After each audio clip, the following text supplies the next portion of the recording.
নমস্কার বন্ধুরা, আমার চ্যানেলে সকলকে স্বাগত জানিয়ে শুরু করছি আজকের রেসিপি কাঁচা আমের ক্যান্ডি। আমি দুটো কাঁচা আম নিয়েছি। আমগুলো পরিষ্কার করে ধুয়ে পাতলা করে কেটে নেব। আমগুলো এরকম পাতলা করে কেটে নিয়েছি, কেটে পরিষ্কার করে ধুয়ে নিয়েছি। একটা কড়াই বসিয়ে গ্যাস অন করে দিয়েছি, দিয়ে দিচ্ছি লবণ, পরিমাণ মতো লবণ। কেটে রাখা আমগুলো জলের মধ্যে দিয়ে দিচ্ছি। 2 মিনিটের জন্য হালকা করে আমগুলো ভাপিয়ে নেব।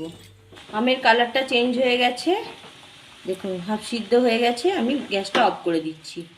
এবার আমগুলো জল ঝারিয়ে নিচ্ছি। আমগুলো জল ঝারিয়ে নিয়েছি। এই রকম হয়েছে, দেখুন কত স্বচ্ছ সুন্দর লাগছে। এই পর্যায়ে আমি চিনি নিয়েছি, চিনিটা মিশিয়ে দিচ্ছি।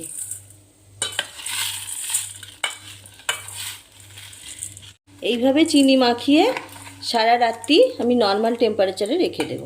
আমটা সারা রাত্রি চিনি মাখিয়ে রাখার পর সকালবেলা ফিরে এলাম, দেখুন চিনিটা গলে গেছে আর আমগুলো কত সুন্দর হয়ে গেছে। চিনির রসটা অ্যাবজর্ব হয়ে শক্ত হয়ে গেছে।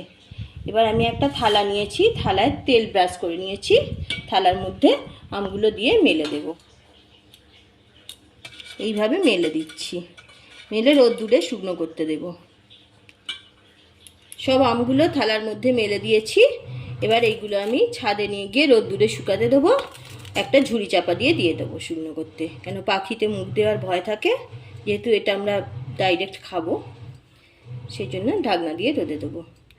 রেসিপিটা যদি ভালো লেগে থাকে একটা লাইক শেয়ার করবেন, চ্যানেলটা সাবস্ক্রাইব করে পাশে থাকবেন। ক্যান্ডিগুলো 2 দিন রোদ্দুরে দিয়েছিলাম, খুব ভালোভাবে শুকনো হয়ে গেছে।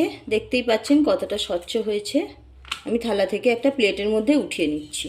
একটা প্লেটের মধ্যে ক্যান্ডিগুলো তুলে নিয়েছি। এবার দেখুন কতটা সুন্দর হয়েছে। এবার একটু গুঁড়ো চিনি নিয়েছি, গুঁড়ো চিনি মাখিয়ে নেব।